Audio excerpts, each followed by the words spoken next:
Welcome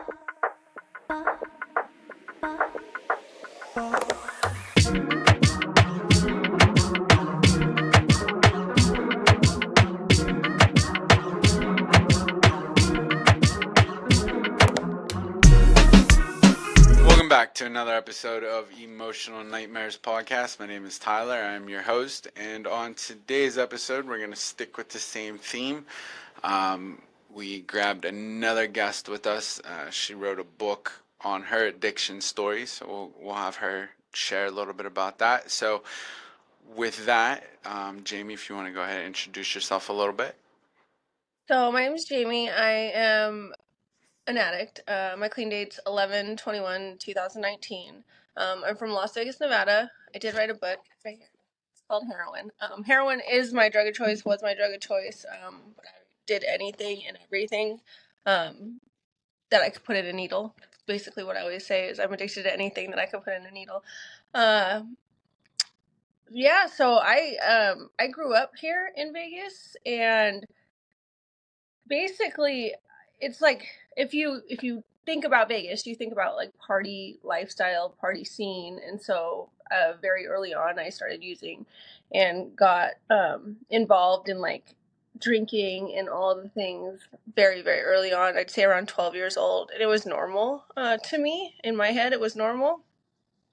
And so I didn't really know what addiction was, I would say, and it was just something we all did, and so very early on, I'm into this like party lifestyle. I'm high school. I'm going to bars, clubs at 16 years old, and so by the time I'd say 16, 17, I was a full blown alcoholic. So my addiction started with alcohol, and I didn't think anything of it, right? Like I just thought I was a normal kid growing up. So by the time I was 18, blackout drunk. I'd say the blackouts were my first sign that I was an alcoholic. I still to this day have a hard time wrapping my head around the fact that I'm an alcoholic, because I never needed to drink. I never got the withdrawals. I could always stop drinking. I have to remind myself on a daily basis, like, you are an alcoholic. Like, when you put one drink in your body, you don't stop. Right. And so I'm very glad that you say that, right? Because we talk about that a lot on this podcast, and I don't know if you've seen any of the previous seasons. It's hard. Like, I'm a heroin addict too. Heroin and meth was my drug of choice. So it's hard when, like, I started with alcohol as well, as most people do. But once the harder drugs come into place, it's hard to separate the two, because it's so easy to say, and well, I haven't touched alcohol for years now. Well, no shit. I've been doing meth. So, like, of course I'm not going to do alcohol. I've been on meth. Or like I'm shooting heroin, so like of course I'm not drinking because I'm high on heroin, you know what I mean? right. So I know, like, myself, when I got out of rehab, I struggled with the same concept. I was like, well, I'm not an alcoholic. Like, I can stop anytime. And Yeah. it's easy to forget that our addiction starts with alcohol. Yeah. We talk about that a lot on this show. And like the thing about it was like, so in the end, in my end of my heroin addiction, when I was trying to get off heroin, I was putting wine into a needle and shooting Mm, up wine and shooting up vodka by itself as a placebo effect. And I'm yeah, like, oh, but I'm not an alcoholic. Like, that doesn't, it doesn't compute. But yeah, that's something I still to this day have to remind myself. I know a lot of people that have gone back out into alcohol and can drink responsibly, but I have to remind myself, like, that's not me. Like, right. you are an alcoholic at your core. You're an alcoholic. Like, just because your drug of choice is heroin and all the other things, like, at your core, like, you have an addiction, and alcohol is one of your drugs of choice. Absolutely. So in your whole story here, right? Like, you kind of begin like in a world that's, because if you're in Vegas, right, it's kind of glamorous, right? Yeah. You got a lot of glamour, you got a lot of dysfunction.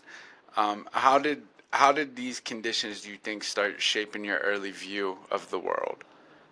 Because, like you already said, you thought it was normal growing up. Yeah. Yeah, and like I mean, I just thought that's what people did. Like I literally thought that that's what people did. I didn't know about the consequences of addiction really. And so my older sister was addicted to heroin. I didn't know exactly what she was on. I knew she was, doing something, but like she was an escort and she made a lot of money and she had, she had all the things. And so I'm like, oh, this looks nice, And then my mom was an alcoholic, but she kept her family together, like everybody that I knew that had substance use problems, like seemed like their lives were, good. So I'm like, well, there's nothing wrong with me doing it, right? Like I didn't see any of the downside of addiction early on. Hmm. Well, so so you start with the alcohol, you start blacking out at 18, right? So can you describe the pivotal moment from like, I guess we'll say like in the childhood that kind of echoes your recovery journey today? What do you mean? Fair. Let me reword that, right? So, um, so what do you think the pivotal moment in your childhood was that is like, oh shit, like this is not okay, right? Was it the blackouts or did it come before that where you were like, maybe this isn't normal? Like, I'll give you an example. Like, I know for me, it was like I would go to a friend's house and be like, oh shit, maybe my life isn't normal because look at what they're doing. You know what I Well, mean? like the crazy part is like I didn't have that. Like at 16 years old, I was arrested at one of our local casinos for peeing in the parking lot drunk. My mom, like, they arrested me, like handcuffs, everything. My mom came and got me, and like I got a slap on the wrist. Like 18 I don't know, I was older than that, but like I mean, or like 18 years old, like I crashed my car, had cops show up at my door, like my mom's banging on my door, and like I'm drunk and my car's in the next neighborhood over, and like these things are happening to me, and I'm just like, oh, it's just part of it. This is just like I'm being a teenager, like things are, and the crazy part is like nothing like this is happening to my friends. Like they're just Right. but I'm still I had this delusion that like I'm just being a teenager. I'm just being a kid. I wasn't facing any real consequences by like my mom, like she was in her addiction and um if she said anything to me, it was like, well, fuck you, you drink too, like, so it wasn't like I didn't face any consequences. I know now that like that was not normal and like I shouldn't have been running around at 16 years old driving drunk, getting arrested in casinos. Like I understand that now. I look back and I'm like, damn. But like at the time, like, oh, there was no stopping me. Like the consequence, like I said, there was no consequences, and that's kind of how it was up until I was 25 and had started heroin. Like there was just no consequences for my actions. So when you started heroin, right? Like, what was your first experience with that, and how quickly did it become something more than just, oh, I'm just doing this? Oh man. So I had a baby at 24, and well, after I had my child, I had done meth before that. I've been addicted to meth, like, but once again, like, I was always able to stop it. Like, it wasn't, I mean, for periods of time, I would pick it back up, but it wasn't like, I need this, like, I have to have it. So I had a baby at 24, and I remember when they gave me the pain pills, like, for, the pain that I was having, like, I was having lower back pain, and I was just like, oh my God, like this is what I was searching for. Like screw meth, screw alcohol. Like this is the relief that I'm searching for. And I just kept chasing that, right? So I started with the lower tabs. I would use all my lower tabs. I would go start buying them, which turned into Oh, you're Roxy. old school, huh? Yeah. Most people that come on my show don't remember those. Yeah. And then Roxy's, and then I started smoking the Roxy's because I found out Yeah. that was easier and it hits you harder. And then one day, my baby was like, I don't know, I want to say like 6 months old, and I was working and I was sick. I was sick from the Roxy's and I needed to get high to go to work and to be a mom, like to function. And my drug dealer said, he did heroin, and I knew he did heroin, but he sold Roxy's, and he was like, I don't have any Roxy's. He's like, but I have something that can get you well, and I'll sell you a Roxy tomorrow. If you need to get well, I can sell you like a dime bag of heroin. And I'm like, yes. Yes, like no question, and it was over. I never went back to buy Roxy's ever. I mean, it was heroin from that moment on. Yeah, I mean that's most people's story. I know my first experience, it was like, oh, I don't need anything else but this for the rest of my life. Right, Right? right. Yeah. Like so. Um, yeah, yeah, it was the easy sell. It was the easy sell. All right, so let me see here. So I'm trying not to jump too far. I'm trying to give you the backstory a little bit, right? So, um, how do you think, so in your book, like you talk, you're very open in your book, like, and again, I didn't get to read all of it, but I did read a lot of it and I skimmed through most of it. But um, what role did the strip club industry play in the addiction and your identity? So I started dancing right when I was 18. It was like I turned 18, and I like I had plans to do that. And like I said, it's Vegas. Like it's all I Right, had a right. lot of friends doing it. And so when I first got into it, I was in a 20 or an 18 and over club, so there wasn't even alcohol allowed in the strip club. So the strip club wasn't really in the beginning wasn't a problem. I the drugs weren't even really in the 18 and over club. It was when I got into the 21 and over club. When I turned 21, I went to 21 over, and then there was alcohol. Like, I mean, constant. Like, you had to drink Right. to get to make money. You had to drink, and then that's when like cocaine came into play and meth, and then staying up because you wanted to work till 6 in the morning. So all of the party drugs came into play, and I worked in a club that turned into a nightclub at 4 a.m. And Mm, so it was like then you took off, your shoes, and you started clubbing. So like it was like it was a fast track to party drugs for me, and my identity, it just, oh my god, it sucked the life out of me. I don't think people realize, and I look to this day, I still have trauma that I need to like I probably should be in therapy for, like, because it's like it's so hard to explain, but like being sexualized for so long, it's like you don't want any part of that anymore, and right. it like does something to yourself. Like I have to tell people all the time, like, to me it's like it disgusts me when people look at me like that now, like, almost, because I'm like, that was my job for so long. Mm, It does a number to your soul for sure, and I think going through that and working in that industry, because I was off and on in that industry for 10 years, like even after I had my son, like I went back to that to try to make money, and it's like, I don't know, it really does something, just being sexualized like that, being a woman, having to deal with that. And then you come out of it and want to be in like a healthy relationship, and it's hard. It's really, really hard. well, that's going to be my next question. I don't want to focus too much on it, but I do. I have a lot of listeners that are kind of in that industry that Yeah. I kind of want to touch some base on that. Try to help there, um, mentally, right? Yeah. How do you think that really affected like your relationships that you're getting into, right? Because like even now, right?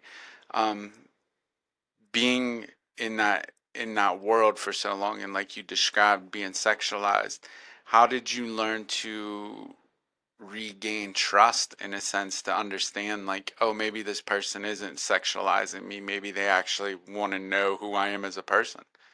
I mean, it's still hard. It's still hard. So like I equate, and even so with like, because I use my body to get drugs, right? Like, I mean, I Right, went from dancing to using my body to get drugs, and so like even in that sense, it's hard. Like when I got sober, I'm like, well, this is how I make someone like me, or like this is how I find love.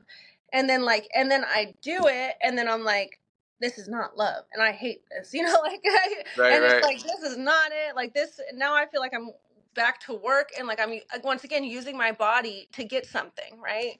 And so it took me a long time to have to realize, like, your view on this is all fucked up, and it's because of my past. It's because of my right. past. It's because of what I did. And so even with the relationship I'm in now, like, I have to remind myself, like, he loves you. Like, he loves you. He's not in it for just that. Like, this is not this is not your past. You're not getting anything out of it like you have. So I do have to remind myself, and I do have trauma. And yeah, 10 years in that industry is a long time to put yourself Yeah. through, Yeah, and then think that that's a whole everything's going nother to be world fine. of trauma. Yeah. Um, yeah, that's a whole nother world of trauma. So interestingly enough, like I actually wanted to do a whole episode on that. But that's neither here nor there. Let me jump back into that.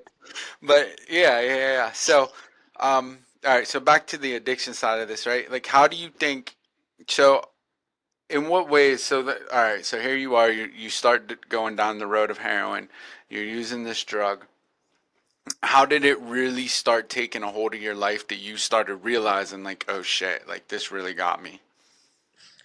So like once I started using heroin, like I knew I was addicted. Like I mean, the getting sick and all that stuff, but like I didn't. I don't want to say I didn't care, because I mean, I was like, I loved it. Like I loved it. I loved the feeling, and in my own fucked up way of thinking, like I thought I was being a better mom, even though I'd be in the bathroom for an hour with my kid outside the door, but like I thought I was taking care of him, and like I thought I was being a better employee because I was like going to work, even though I was calling in like, hey, because I'm trying to meet the plug, and he was taking an hour to get there. Like in my own fucked up way, I thought I was like doing a good job, and I got caught very early on by my family. Like I got caught within a couple weeks of me using actual heroin, and they put me in rehab. And of course, I'm like, I can stop. I don't know what. It's not a big deal. Like it's whatever. And I went to rehab, and I got out, and um, I went back. I was like, I'm not. I don't need heroin, and I went turned to drinking. I'm like, but I can drink. Like. And so I was going to meetings with the people I met in rehab, and I was in my car drinking. I'm like, I'm not an alcoholic. Like, and I mean, within 2 weeks of me being out of rehab and drinking, I was doing heroin again. Like it wasn't long at all.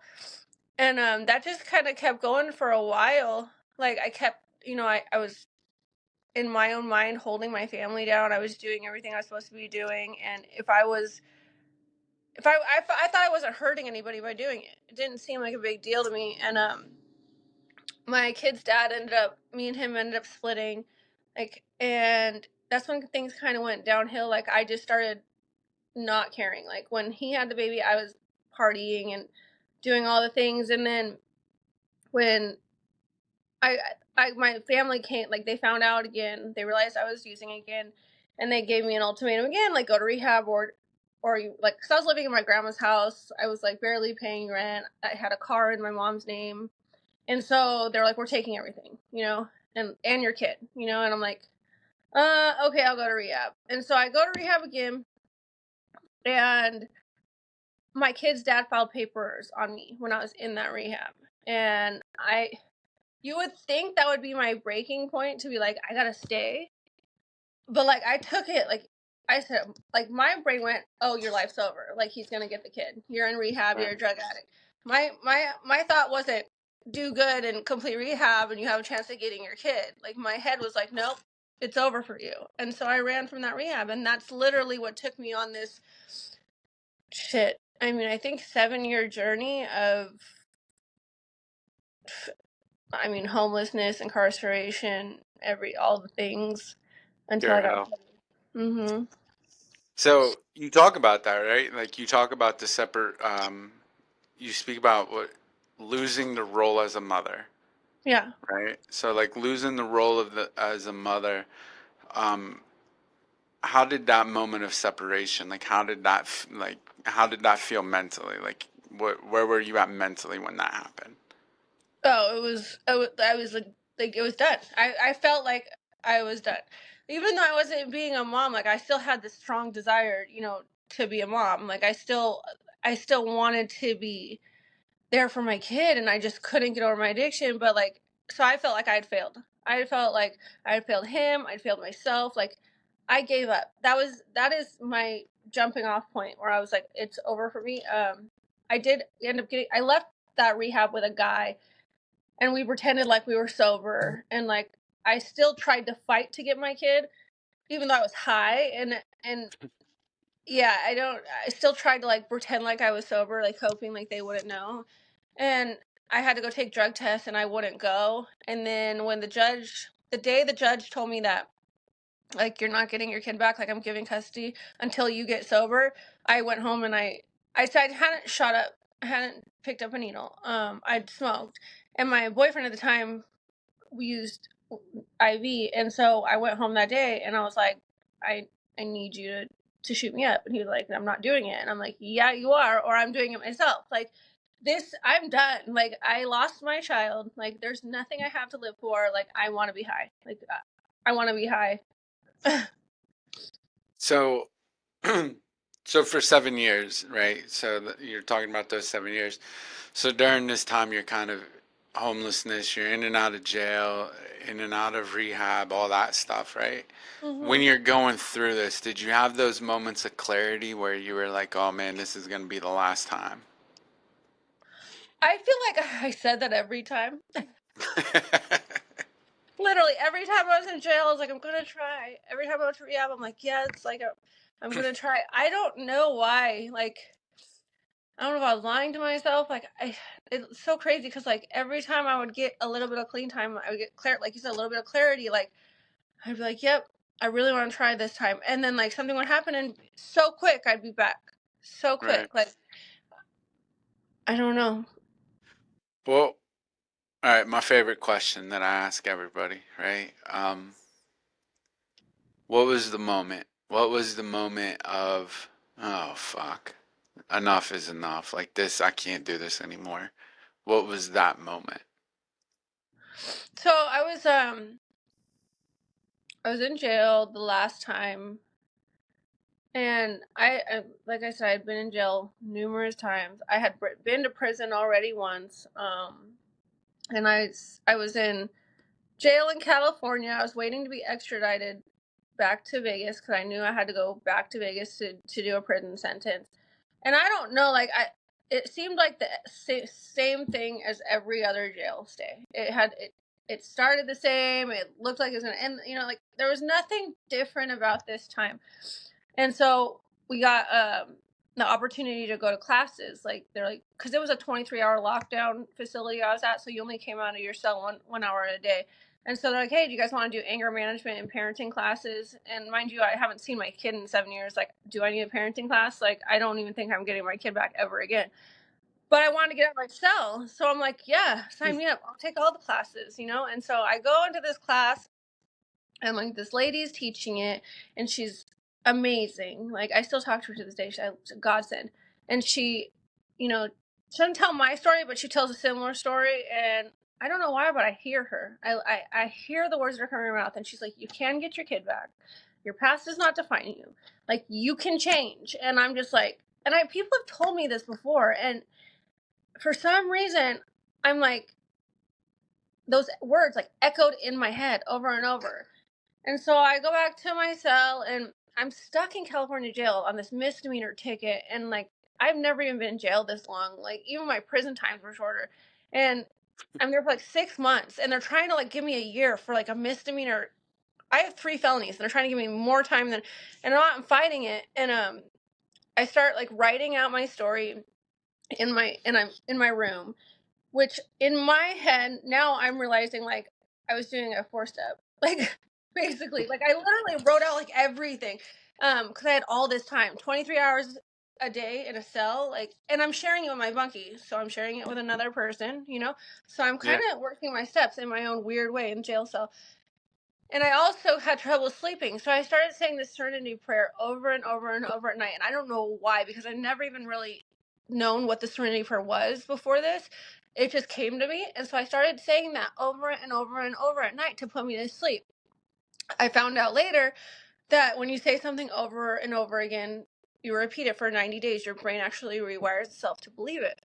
So at that moment in time, I was rewiring my brain to surrender. If like if that makes Mm-hmm. sense. Like Yeah. I Makes rewired my sense brain to to me. surrender. which I had never done before. I had never said, like, I can't do this anymore. Like, it's your will, not mine. Like, I want to run the show. I'm a control freak. Like, most of us addicts, need to be in control of everything, even though we give up control to our drug of choice. But, like, in our own minds, we think we're in control. And, yeah, so I rewired my brain to surrender this last time. I found somebody that I actually heard that gave me a little bit of hope and said, like, you can get past all this. And I basically started like a 4-step, or completed a 4-step. So I think all those three things combined was like, I don't know, a light bulb was like, all right, you're tired. You're Right. tired. When are you gonna stop? Like when are you gonna give up? So all those things in conjunction worked together, and I got extradited to Vegas, and I went to prison, and things just magically started happening for me. Like the moment I chose to surrender, things like just crazy things like started happening. So I come to Vegas, and I'm going to prison. I have 8 months left on my sentence. I'm a known runner. They're not going to let me out this time, and it's COVID. We have no idea what's going on. We're in prison. The guards have masks on their face. They're coming to our cells to take our temperatures. We're here and there's no water on the shelves, and the strip is completely shut down. We're gonna die. Like we're gonna die in this prison, and no one's gonna come to get us. The Yeah. world's gonna, like, it was scary. Like, it was scary times. We didn't even have a TV. And so if you, I get into like the general population part 3 weeks into my stay, and they call me back to medical. You only get called back to medical if you have like a disease or something. Like, they take your blood when you get there, and then they call you back. The only time you get called back though is if there's something wrong with you. They Right. call me back to medical, and I'm like, okay, I have Hep C, I have, something worse, I have an STD. I'm pissed, right? So I'm like, oh my God. So I go to medical, and they're like, well, we're going to do your exit blood. And I'm like, what? What do you mean? I have to do 8 more months. And they're like, no, you're being released tomorrow. I'm like, what? Because COVID, there was the 6 feet rule. Yeah. And so I couldn't go to court. So the parole board couldn't see me because they had that 6 feet rule. So they had to just release me. Interesting. Yeah. So I'm like, what do you mean? And they're like, I don't want to leave. I'm crying. I'm like, if I leave, I'm going to die. If you let me out of this prison tomorrow, I'm going to die. Like, I wanted to stay in there. I wanted to be safe. I knew for the next 8 months, I wasn't going to have to, you know, live in survival mode or any of that stuff. I had nowhere to go. And like, I just Right. start breaking down, like crying. And it's crazy because like, everyone's like, you're getting out. And I'm sitting there crying. And I call my mom, who I haven't talked to in 3 years, and I tell her, and I'm like, can I come home? And she said no. I'm like, all right, cool. Uh, so now there's no homeless shelters open. There's not. I'm going to the streets. Like, I know I'm going to the streets. So I call her back, and I'm like, I'm telling you goodbye, because if I walk out of these doors tomorrow and I don't have anywhere to go, like, I'm gonna go get high. I'm gonna go back to the only thing I know, and it's gonna be the end for me. Like, I can't do this anymore. And so my little sister lives in California, who's also in recovery, and my mom was like, you're gonna go stay with your little sister. And so my family opening their doors, like, so Mm. the prison opening the doors when it shouldn't have, like, my family opening their doors, like, all of these things. And I attribute it to like surrendering. I attribute it to being like, finally, like, God, I can't do this anymore. Or like, Nice. I need help. And so I attribute all those blessings that just started happening. And so I knew if all these things were happening to me or for me, that I'd be pretty fucking dumb not to try to stay sober this time. Right. Like, you can at least try this time, Yeah. Yeah. So you mentioned about rebuilding piece by piece. What was the very first piece that you started putting back together? My relationship with my family. So that was like really like my first key. Like, so I went to California, and me and my sister, started talking again. And my sister was always there for me. She's an addict herself, and she's in recovery. And so my sister But like they shut me off for a long time, and I don't blame them. Like I mean, they, I stole from them. Right. I did horrible things, and my mom had to step in and help raise my kid, and so like building that trust again with my family was the first thing that I focused on. I got yeah, and then building like this. The next thing would be building my support group. I didn't realize how much a support group or how important it was, and I didn't even realize that at the time of me building one that I needed it. But like I told you before, my sister introduced me to TikTok. She's like, "Let's make dumb videos," and I'm like, "She's like, there's this app," and I had no idea what she was talking about. And so we started making dumb videos, like recreating photos when we were little. And so she would go to work, and I would lay in bed all day at her house in California, and I didn't want to leave the house. I was scared to leave the house. I went outside one time, and I saw a homeless lady in a tent, and my brain automatically went to, she probably has drugs. You should go talk to her. And I'm like, oh my god. So I went back in the house, and I was like, no, like I don't want to be around that, right? Like I don't even want to think that way right now. So I hid in her house, and I would just scroll TikTok all day long, and I started seeing people in recovery. And I started following everyone that said they were sober. I'm like, okay. And somehow we just built this like amazing community on TikTok. And that was the start of like me. That's the foundation of my recovery, and still to this day is the most important thing in my recovery is my circle and the people I like my support system. Yeah, I found you on TikTok too. So, um, all right. So I'm gonna touch something might be a difficult subject, right? But what was the first conversation like when you tried to reconnect with your child? So I lost custody. So I lost the judge told me come back when you're a year sober. So I when I first came back, I was in California. I came back to Vegas. I had an opportunity to move into my ex's house in Vegas. So I moved back out here a couple months after I got out of prison. And probably like a month after I got out of prison. And I knew I wanted to connect with my kid, but like, so I tried to reach out to his dad. I ended up talking to his dad, and his dad started letting me see him. And we actually, like, I mean, it wasn't, I'll tell you this, like, and not so much, like, I don't know how to say this, but like, so getting back in his life wasn't difficult. Like, he was scared, he was 10 years old. So like I couldn't really Right. like explain everything. We have better conversations now that he's older. He's almost 16, and we have better conversations now that he's older. Like he wants to know things now. And I tell him, the hard things, and I tell him things that maybe I shouldn't tell a 16-year-old, but like he needs to know and he deserves to know because I was gone. At 10 years old, he wasn't asking questions. It was kind of just like, okay, I'll tell you, he called me that lady for like the first 6 months. Like I was that Yeah. lady, and then I moved up to Jamie. And it took him over a year to call me mom.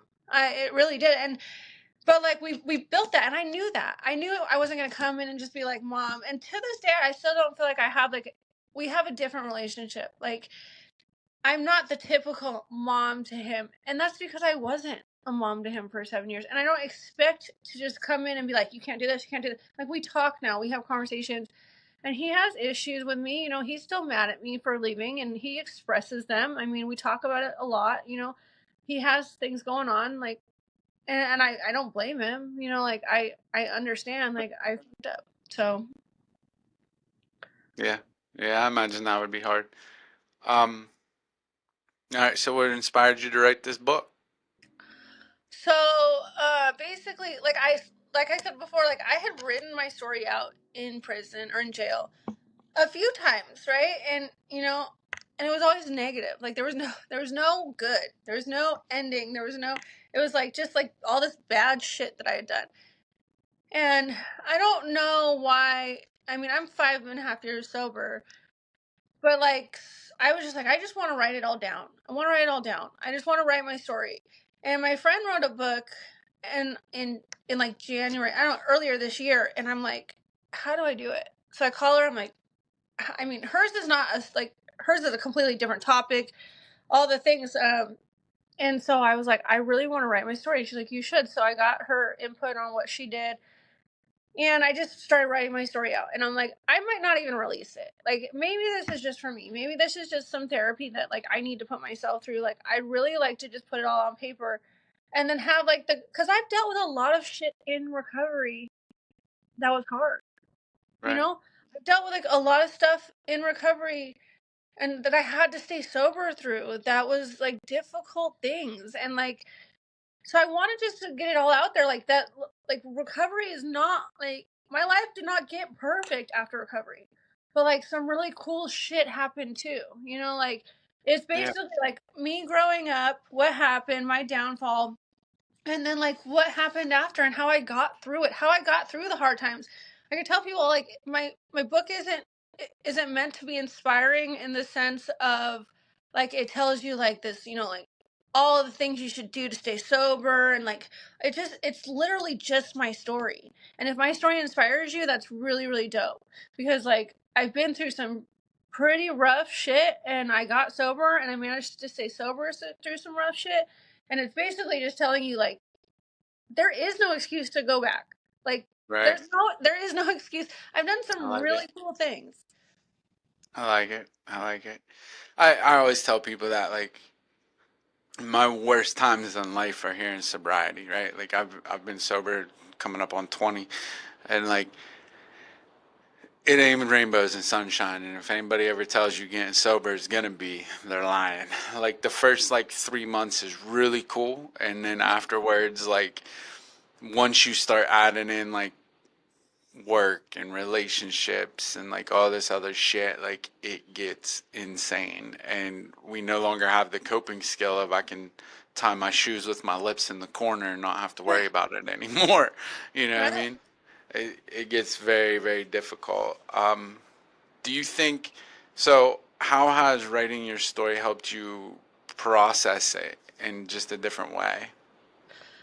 I think I'm able to look back on everything and just like I mean it still shocks me some of the stuff that I went through and I'm just like, okay, like I don't know. In a weird sense, I feel like I'm numb to it, but it and like I said before, I probably need some therapy, you know, like cuz like some of the stuff like people are like, "Oh my god." And I'm like, "What?" Like it's not a big deal. But like I was able to read it out loud to my boyfriend, and like so that was really cool because like he's heard bits and pieces of my story, but he didn't like really know like exactly what I had gone through. And so like that was really cool to like process it that way. And then hearing me read it out loud and like there was parts where I was like, damn, like because I just wrote it. You know, I'm just typing. I mean, I wrote it for months, and I would write it at work. I would write it after work. I'd write it on a plane. Like I wrote it for a while, and like actually sitting down reading it, I was like, damn, okay, like you've been through some shit. You know, like Yeah. So, so in one of the things in addiction, we lose a lot of our self worth, right? And we lose ourselves. What does self worth mean to you today? so. And like that's crazy because like I still get like imposter syndrome, right? Like I still feel like I don't deserve or I shouldn't be here. I'm not worthy. You know, this isn't my life. Like so I'm in my roles at work. So I'm a three-time felon who got sentenced to drug court twice and never completed. Ended up doing prison time. Uh, in my roles at work, I work with the drug court system. I work for a treatment center, and I oversee the drug court participants in my treatment center. And I sit in court, and I'm friends with judges, and I'm friends with POs, and I'm friends with like, and so like it, it's so crazy because like I don't feel like I should be there. Like I don't feel like I'm worthy, but then I mean then I'm told by like all these people like you're the best person for this job. I have a lot more self-worth today. That's for damn sure. I have a lot more I it is hard to get out of that I don't feel worthy or I don't feel like I should be here. I don't feel deserving. Um but I mean after 5 years like I sit back and I look back and I'm like I did earn this. Like of course the thoughts come to your head like it's you have those thoughts, but like once I sit back and or read my story I'm like I earned this. Like I earned these roles and I I fully believe like I went through everything I went through for a reason. And Right. I fully believe like I chose this before I even got here. I 1,000% believe that like this is my purpose. I was put on life to experience this, to go through it, to come out of it and help the next. And so once I remind myself that all of those things, and like I realize that like it's not, self-worth comes pretty easy to, like Yeah. Yeah, I agree with that. What helps keep you grounded today? people in my life. I work so I work for two companies. I work for a nonprofit and I work for a treatment center. The non all my we all my closest friends, we all work for the both of the same companies. My one of my closest friends, his mentor started the nonprofit, and we go into the Nice. tunnels and in Las Vegas, and well, I don't, but they do, and offer people a way out and treatment and all those things, and so we all, this is my support system. Like they are my support. They're my best friends. They brought me into these roles, and they've lifted me up, and literally, so I have two I have two people in my life. Like I don't have a sponsor. I'm just gonna say that, but I have like my mentor, and then I have like one of my best friends, and literally I can be freaking out all over the place and go into their office, and it's like take my work hat off and just be like, dude, this is what's going on, and like let it all out. And it's like they don't co-sign my bullshit, but they help me through it, and they're my closest friends. I work with my closest friends. I'm surrounded by my closest friends like all the time, and they're all in recovery. They're all on the same journey as me, and they have strong recovery. Like it's not just like everyone's like, well, what happens if they fall off? Like, we'll visit. That doesn't seem like it's ever going to be a thing to me. You know what I'm saying? Like I hate when people say Right. that. What happens when your circle falls? We'll I visit hate that. that too. Yeah, Yeah. like I don't believe that that's gonna happen, and so I don't know. I just my people help me stay grounded, 100%. My people help me stay grounded because my head's a basket case sometimes. Join the club. We're all there. Um, so the people that pick up the book and they read it, what message do you hope, especially those that are still struggling, right? Like what message do you hope that they take away from your story? I just hope I want to be that I heard her person in somebody's story. Um, I've gone into the jails and I've spoken jails. I was the first person to go into the women's prison out here in Nevada. Former inmate, the first former female inmate allowed back into the prison to speak.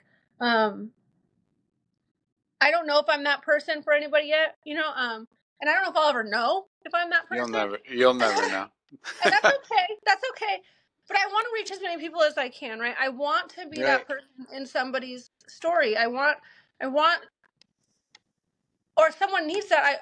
I want to be that that light because I needed that, and I didn't know I needed that, and I finally, and again, like in jail, I I would read like memoirs of people that had gone through addiction or incarceration, and like it would give me hope. Like I'd be like, oh, in my head I'm like, it's never gonna be me. Like I can never do that, but it would still give me hope when I was locked up.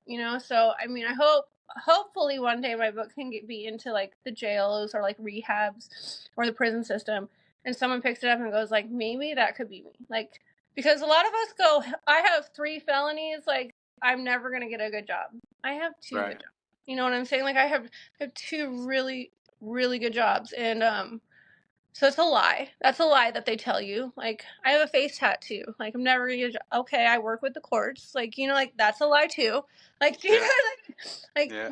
we tell ourselves all these things. Like, and I'm not saying certain places would hire you with a face tattoo and street. I'm not saying that, but like I don't work specifically for the courts, but I Right. found a way around it to where I can, like I work for someone where I work for, like so there's ways around everything, and I just want people to know that like your past, like that lady told me in jail, your past does not define you. Your past does not have to define you. Like you can change, and I hope that my book gets to the right people and who need to hear that.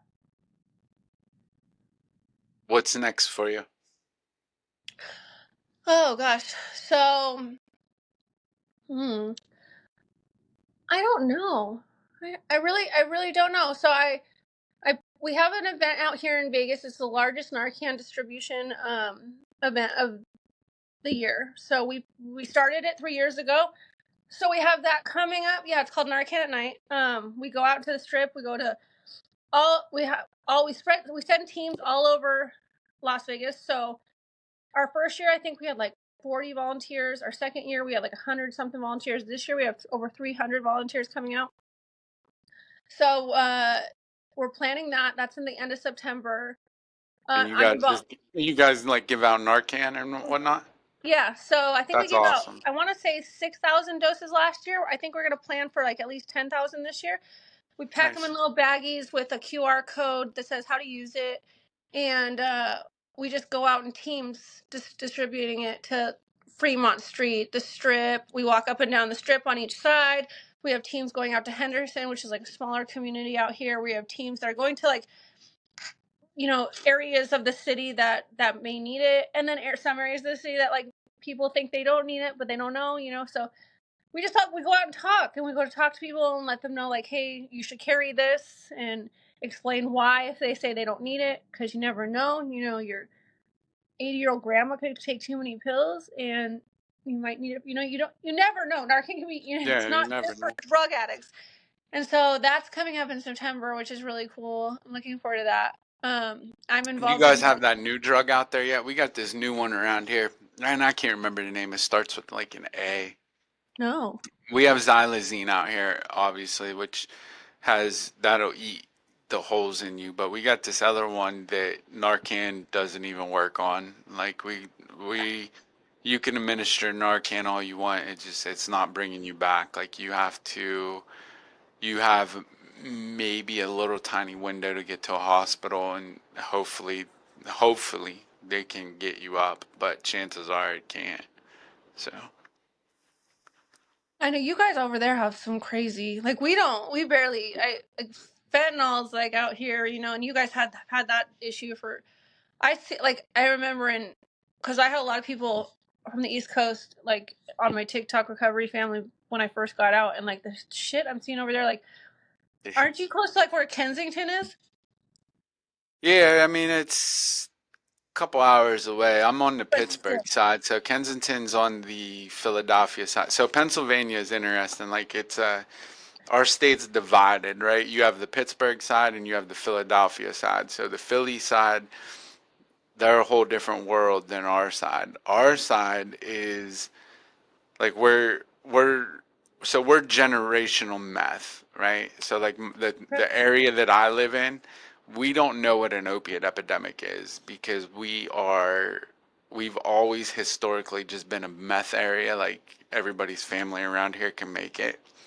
So it's yeah, and it's so like now fentanyl started creeping in. Like we always had heroin and stuff, but we never really had overdoses. But now like fentanyl and carfentanil and all that started creeping in, which I mean that really put a hurt on things because like it started getting mixed with meth and cocaine for some reason, Yeah. and then we are now experiencing xylazine, which is if you've ever seen that crocodilian stuff, it's no different. Like it's eating holes in people and Yeah. everything. I got people that'll come to our rehab facility that I can see their bones. Um, Ugh. so we got that, and then we got this other new thing that is basically, from my understandings, it's an elephant tranquilizer, and that's the one that Narcan's not Oh my working goodness. on. But if you don't have it there now, you will. Like the way it works here is once it hits New York, we give it we a couple months Yeah. and it'll be here because we are the stopping point between like New York, uh, the Detroit area, the Virginia area. Like we're kind of like the international stopping point for everything. So Yeah, I feel like you guys always get them first. We haven't yeah, had we get all the experiment stuff, kill everybody, and then ship it off around the country. yeah, yeah, yeah. I haven't had any cases. Like I had heard that like I saw xylazine coming out, but like we have in my treatment center, like I haven't seen anything like that. I've seen it on TikTok though. That stuff I can't imagine. And it's like one of my friends, she doesn't have an arm because eat her arm. Like yeah, it's Yeah, yeah. When you walk through, like we walked down, like we had a Mac Miller day down here, which he's real big in from the Pittsburgh area. So um, the our sports team celebrated him and his life and everything. So like oh, as you're walking down the street though, like we were downtown, and I mean it was after the game, so it was like midnight, 1 o'clock, and like as you're walking down the street, like you can just see like all the people like sleeping on the street, and like you can just see like the holes in them and oh my everything, because xylozine's just eating through everybody around here. god, that's so Yeah, oh man, that's yeah. and like the crazy part is like I would have done it. Yeah, I mean, yeah, like I always hear people, they'll be like, I can't believe they're doing it. I'm like, are you kidding? I'd be dead. Like I would have been like, oh, well, give me double. Whatever he took, I want double. You know, or like I'm from the era of like, so we had back in the day, like Pittsburgh, like we had like a huge influx of these double sealed bags that were killing everybody, right? And that was our first thought was, well, shit, we better go get those. Like, I if they're know. killing everybody, they must be real good, you know? I know. I know. Yeah. That's like the crazy part. It's like and it's like you don't even care if you're gonna die. Like I didn't care. Like it did not matter No. to me. Like I didn't want to die. I wasn't gonna put myself like I wasn't trying to die. But like if it happened, I just wanted to be high. Like it literally like it did not matter to me. You tell me something's gonna kill me, like I'm probably gonna do it. Like because I'm like, oh, that's strong shit. Like give me that. You know. And that's what makes you perfect for your job, right? Because, like, at the end of the day, a lot of people, you either get that or you don't. And it's hard to explain to people that don't get it, like, why our mindset would be like, yeah, no, no, no, no, I want double whatever they got that killed them. Like, a lot of people don't get that, and I find like even with my clients, like it's that realization, it's being able to sit down with someone and be like, bro, look, I get it. Like I too have used mud puddle water, or like I too have done Any kind whatever. of dirty toilet water. Any. Yeah. Oh my god. Yeah. Sheet around. I always joke because around here our gas station is Sheets, right? Like everybody knows them. So like I'm always like, yeah, like as addicts, we know that they have the cleanest toilet waters. They take good care of their toilets. Like we know that. And like you either get it or you don't, you Like know? some people were like, well, why don't you go use the sink in the bathroom? I'm like, what?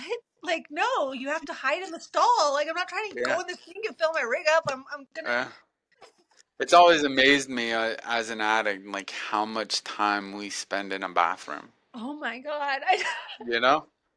Oh, Like the we whole spend time, the so much whole time. Yeah.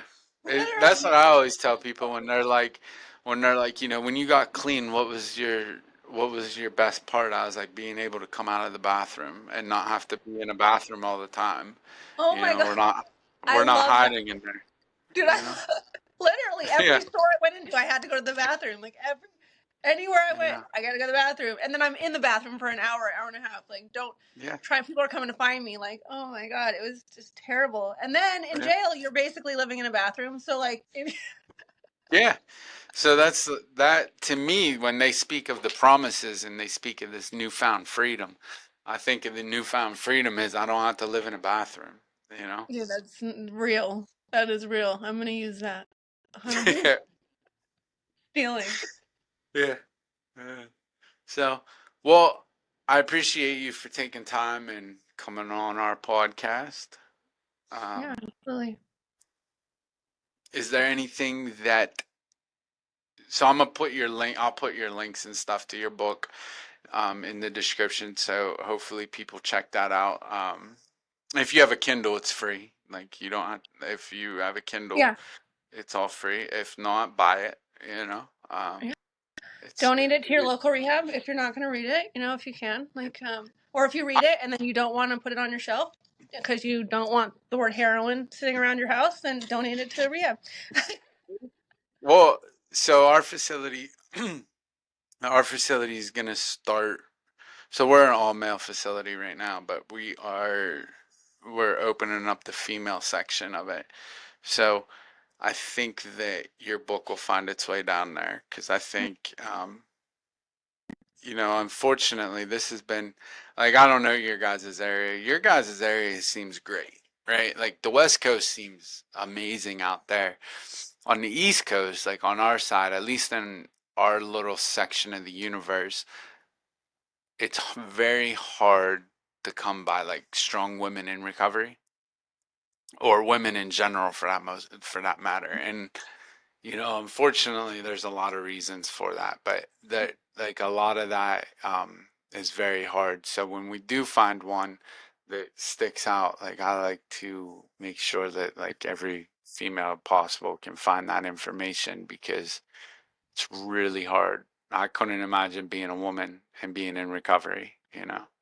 Yeah, 100%. I'm grateful for the support system that I have out here. I mean, I don't know how I got so lucky to fall into like my circle, the women that I have in my circle. Like they're just all super strong. I mean, we've had a couple fall off over the years, but basically ever since I got in, like it's like the same like core girls. And I mean even guys. Like I said, a couple have fallen off. We've lost a couple, unfortunately, but It for the happens. most The part, like nature of the beast. it's just crazy. Like I thought like, I see those TikToks or like the things that like look around in 5 years, you're gonna be the only one standing. Like I look around in my circle and there's like one missing. Like and that's That's really good. cool to me. Like there's one Yeah. or two missing. And if they're and if they're still out there, they're still connected. They're just, they're in and out and they're still, making their way back. Like so I never understood those like things. It's like look around and because I do have friends, that have lost like most of their people, and it's just like I'm just super grateful for the circle that I found because we're all really really devoted to just being better. Not even like Yeah. I mean we're devoted to recovery, we're devoted to sobriety, but like we're just devoted to like being better humans and like making an impact on the world. And like I think that's what makes it work for us is because like I'm not just doing sobriety, I'm not just doing Right. recovery. Like I'm trying to be the best version of myself and help as many people as I can, whether that be in recovery, sobriety, in work, like no matter what, like wherever I am, I just want to help people. That's awesome. I have lost my whole support group. I think I Yeah. have. I had to rebuild it a couple times. We have a solid team now, but yeah, I mean, I hate those statistics too, because unfortunately, like, we have the 2% statistic, and like, Right. I think I have it in the logo even just because it people recognize that 2% as an addiction thing. So, Yeah. but we don't have to live by that, right? Like literally everybody can do this. Like anybody can get sober. Like this isn't, I always tell people like this isn't rocket science. You just have to be willing to make a change in life. Something has to change. Yeah, and So recovery can look different for everybody. Like, I mean, 100%. like who knows what their 2% statistic is? Like who knows? Like maybe it doesn't include that. Maybe it doesn't include. Like Hey, recovery can look we as long make it as up. yeah, as long as you're moving forward in life, and your life is getting better, like and you want to call yourself in recovery, like Quality of I'm life. right. That's how I identify it as. Tell me your quality of life. If your quality of life is where you want it to be, then you're in recovery. Right. That's 100%. good enough. So, 100%. but yeah, so I greatly appreciate you coming on. Thank you very much. We'll get all this stuff together. We'll get it out to the people, and hopefully it helps change some lives. Yeah, So thank you for having me early on a Sunday morning. yeah, well, it's late for us this I know. afternoon over here, but All right, man. So, as always, I appreciate you guys for listening. You could have been anywhere in the world today. You chose to be here with us. So, I appreciate that. Hopefully, you heard something to help. If you did not hear anything that helps you, there are other episodes on this channel. If it's not my channel, everybody and their brother has a podcast out now. So, go find someone else. I don't care how you get help, just get it. Instead of picking up that first one today, why don't you pick up the phone and tell somebody you're struggling? It's okay to struggle. You don't have to suffer in silence. So we appreciate you. Thank you for listening. And, we'll see you next week. Thank you.